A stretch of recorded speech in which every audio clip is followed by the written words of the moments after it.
Hey guys, welcome to episode 5 of Josh and Reid Are Parents. Today, Josh and Reid introduce the idea of grace-filled parenting, talk about the prodigal sons, and even tease some exciting new developments for the pod. Did you hear they hit 500 views on their last YouTube video? They're basically celebrities now. Hey guys, welcome to Josh and Reid Are Parents. I'm Reid. I'm Josh. And we're parents. We're parents. And we're so glad you're here. Thank you for joining us for episode 5. Crazy to believe we've already done 5 of these. And this time, hopefully, we'll only have to record this one once. And we're rocking and rolling along. We'll see. We've been loving doing this. It's been, like we said last time, just so fun to get to hang out and catch up and talk about things that matter to us and things we really care about. And today we're really excited to talk about what we're lovingly calling grace-filled parenting, which sounds a little fishy, I'm sure, to some of our listeners' ears of like grace-filled parenting. Okay, yeah, sure. Just turn it off. Please stay with us. Josh, will you talk us through what graceful parenting isn't? Yeah. I like the adjective fishy there. I think that sometimes when parents in general hear terms like this, there's a general sense that, this is just like the next like kind of buzzy word. Or what we're saying inside of graceful parenting is that we mean that, especially when it comes to teens, I think any kid, but especially when it comes to teens, that we're just letting them run the show. And that there's just grace all the time. And that grace means you get to do whatever you want. And that the parents just bow down to whatever it is. And there's just grace, and like kind of this distorted view of what we're talking about. And the reality is, I think we're talking about maybe the opposite. That we're talking about holding really strong boundaries and being really authoritative in ways that is full of grace and intention, which is super hard to do. So if it's not letting kids do whatever they want, Reid, if that's not what we're talking about with graceful parenting, then what are we maybe actually talking about? I think one of the things we're talking about is this image that is burned in my brain from one of my very favorite stories from the Gospels. In Luke chapter 15, Jesus tells a parable about a father who has 2 sons, and we often call it the prodigal son. And for those that grew up in the faith, know that you probably heard this story 8 billion times. But I'm pretty convinced it directly applies to parenting, and that the father in the story is a model that we can use, at least in some capacity, for what parenting looks like. Specifically, the younger son that goes out, wastes everything, comes back, and is like, I'm going to beg my dad just to hire me on as like normal staff, basically. Like my dad owns the country club. Well, he just let me work in the kitchen is basically like the image I have in my brain for what's happening. The dad sees him, sprints down the driveway to meet him, immediately throws a big bear hug on him, gives him the ring, gives him the robe, gives him the sandals, and says, "Kill the fatted calf. Let's have a party. My son's alive." Amazing story. We often stop the story there and we don't finish it. And I think it's because we don't necessarily like this next part, because I think a lot of us, at least I do now, I identify way more with the older brother than I do the younger brother now. There was a time in my life where I really liked that part. I was like, oh yeah, so I went and acted like an absolute fool and I get to come back home. Great. Right. That was nice for me for a while. But now I feel like I think I identify a lot more with the older brother, which is that like, hold on, wait, what are you letting him get away with? And the older brother has been out in the field working his absolute tail off all day for the last however many years it's been. And he realizes what's happening, here's what's happening, and he refuses to go into the party. And there's this amazing moment in the story where the father leaves the party to go out to talk to his older son, to talk to him about how important it is to come into the party that's happening. And I'm just struck and so thankful for that story, because I think there's something deeper going on that Jesus is communicating to his initial listeners. And then for 2,000 years now, we've been wrestling within the church. What does this parable look like in action? And I think one of the things it looks like is that at the core of every human, no matter how bad the choices they've just made are, or the choices they're currently making are, is this very good, made in the image of God, imago Dei, to use the Latin term.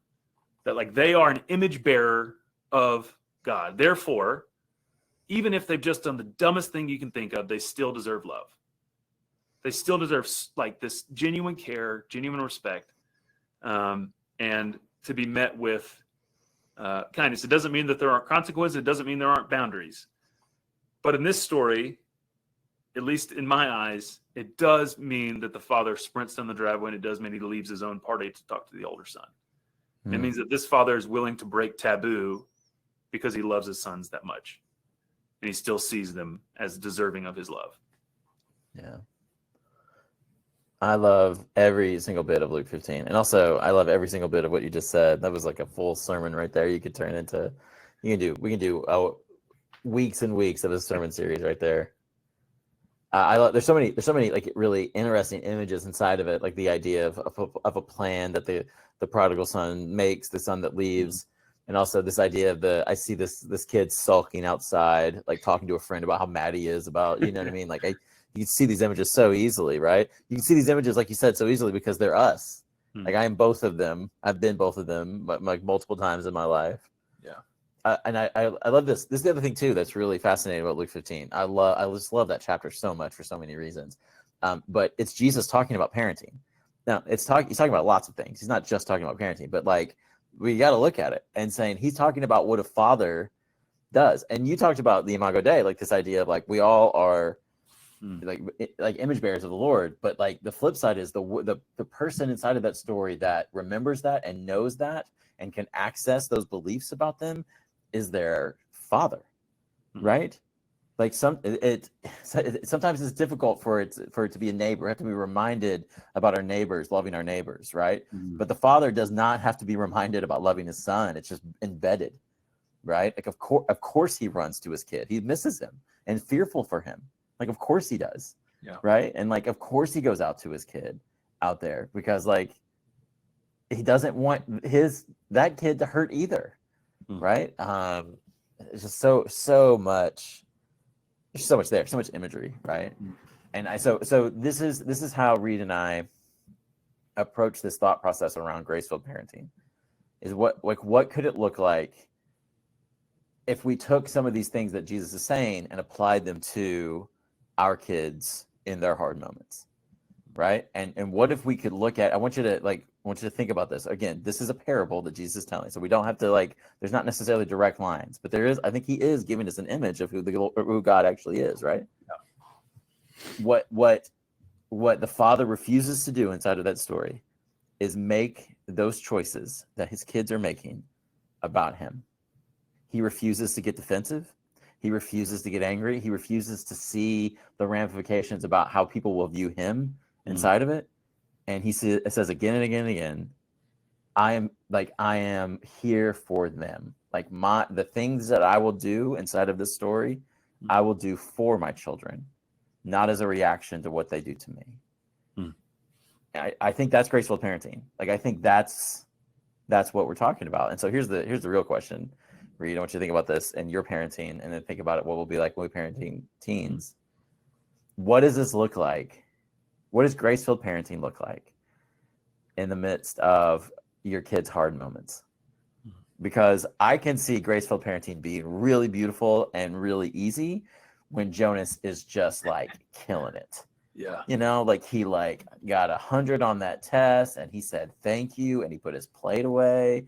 And man, I just have so much grace filled for that kid, right? That's just flowing. But the question is not that. When he is just being a little jerk in the car after school, right? When he is just blatantly saying no to me in a moment of real big difficulty, especially when other people are looking. Yeah. Right. So I'm wondering as you think about this idea of graceful parenting, I'd like this beautiful imagery. And then we move it real quickly to practicality, and it gets real tough. And right? it basically, I feel even in myself right now, I'm like, and the dad is an idiot in the story. Right. Like he looks foolish. Like he's doing all the things he shouldn't do. Like everybody else in town would be like, oh no, what is he doing? Right. Like, oh my goodness, like all that sort of stuff. Love is this remarkably powerful force that I think if we can hold it, or maybe not, maybe we allow it to hold us. Maybe I can't hold it. maybe allow it to hold me enough that I can then create space for my child to be who he is, in his mistakes, in his biggest errors. And I think, especially when I was in coaching, I heard this quote a lot, and in teaching. I don't hear it much now in youth ministry, but I used to hear a lot about how entitled kids are. Right. Kids are so entitled. And so I think parents are really afraid of raising entitled kids. And I'll tell you, I'm for sure afraid of raising an entitled kid. But like, there's one area where I want to raise Henry to be entitled, in that he deserves love. He's entitled to love. Yeah. He's not entitled. He's not entitled to an A on a paper because he turned it in. He's not entitled to, like, if he chooses to play sports or whatever. He's not entitled to, like, results, but he is entitled to love and care. And so I think those are very different things to talk about, and to, like, kind of parse out a little bit to make sure we're actually having a conversation that is applicable to our actual lives. Because I don't think that the actions of the father in the story in Luke 15 are creating entitled kids. I think that by holding space long enough, he's allowing them to ultimately come back home. Yeah. Because it's also revealing something that's also true that you've said multiple times already in our previous episodes, is like, it's just developmentally appropriate at a point for a teenager to be like, you don't know anything. You're an idiot. Like, right. Who are you to tell me what to do? Give me my share of the inheritance. I'm going to go. I'll show you what it's like. Right. Like, so what entitlement, development appropriate? Like, what do we do with that? Right. Right. And I think that's the other thing too. I think it's important for us to say a few things. And I got to be honest with you, from, like, there's so many different perspectives and so many things that Luke 15 and that particular story hits. I think a danger of parenting, like, so we're talking, like, prefacing lots of things here. One of the dangers of parenting is being too permissive, right? Like, you are just allowing your kid to do whatever they want because you just don't want to deal with it, right? I think that's a thing we got to think through. I'm not trying to say that that's not anything, but I think that most Christians, at least Christians that I'm around, like people that go to church, are really uncomfortable with the story, right? Because it's a beautiful story about, like, redemption and sin and everything, but there's a level that, like, are we just really letting these guys just, like, act foolish? Yeah. And there's not going to be any punishment, and there's not going to be any stern talking to. Like, we're just going to let them get away with it. And I think what is so significant about this particular story, as we talk about, like graceful parenting, is, like, no, like, what we are saying, we don't know the end of the story. Again, it's just a parable, but there really isn't any sternness. Like Jesus intentionally devoids that father of anger and frustration, because, like, I think that's a intentional choice he made, because I don't think that's the first thing. And maybe there's words later, and maybe there's ways we hold accountable, and let's talk about every single one of those. But what we do establish, and what is assured of the father, is that his first reaction towards his children is grace. His first reaction is unabiding and constant love, right? Like, it is like consistent, no matter what. Like, that is of course the case, and you can trust that, right? And it will be too much. It'll be too much grace. It'll be over, like, out of bounds grace. Yeah. And then we can get to the, like, how we think about boundaries, and then we get to think about how authoritativeness works, right? Like, we can do all of that later, but first, like, you know this about me. You have a place with me, no matter how foolish your decisions are. I think that's graceful parenting. And I just wonder, this is the question I would have for people raising teens, really all parents, but I think we're trying to think about teens right now. Like, what would it be like to communicate? And Reid, I'm really interested in your actual thoughts here. What would it be like to communicate to our kids with the way that the father communicated to his sons in that story, right? Like, showing them first that they have a place with him, that grace is how we always start, that of course they have his love and protection, of course they do, that there's never a question in that. What would that actually be like? I mean this practically. I'm really trying to think of examples here. What would that actually be like to show our kids that? Would that change the way we spoke to them in the afternoons, on a Sunday morning, when they're struggling on a Tuesday night for homework? I just wonder, you know? Yeah. I think of the numerous teens that I've seen in the last, I don't know, 15 years or whatever. And the ones that stand out are the ones that, not because of like the grades they received or the accolades that they like put together.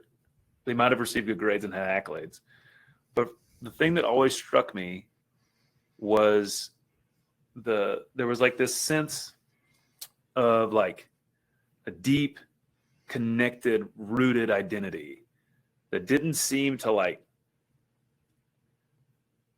they knew who they were at like remarkably early age.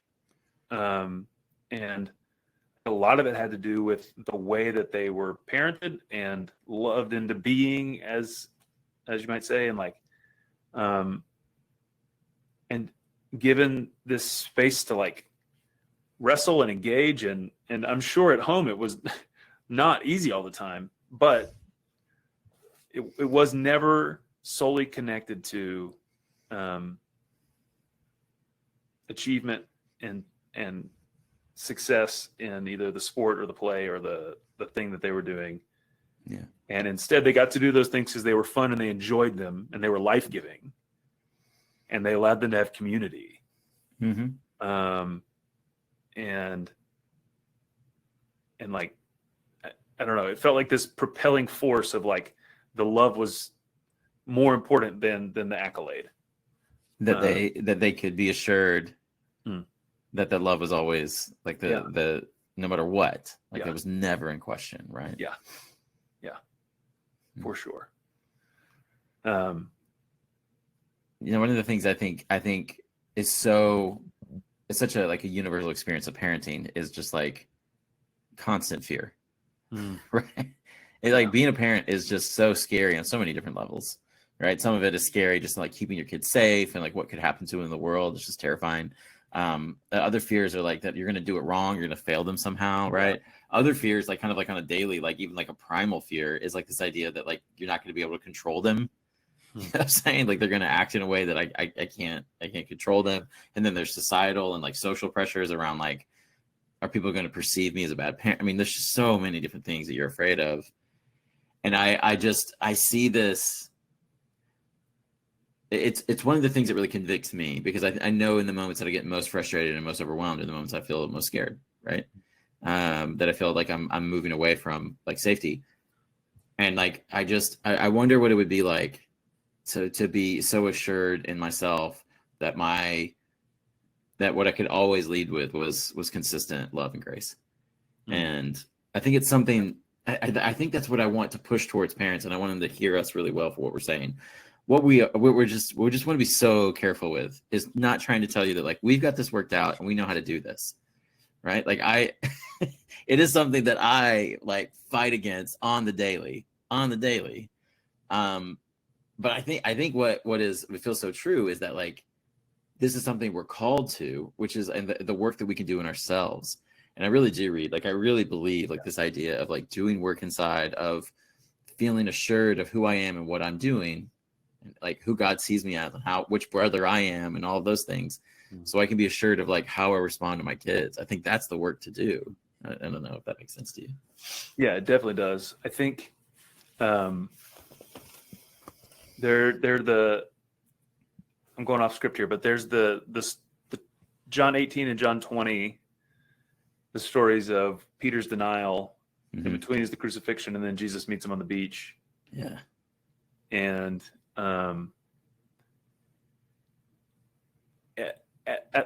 at the denial, he's standing by a fire warming himself, so like afraid, like I'm going to be found out.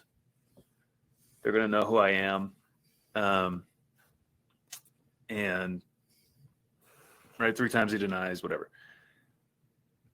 And then you go to 20, and we see Jesus has started a fire. They're by a fire again.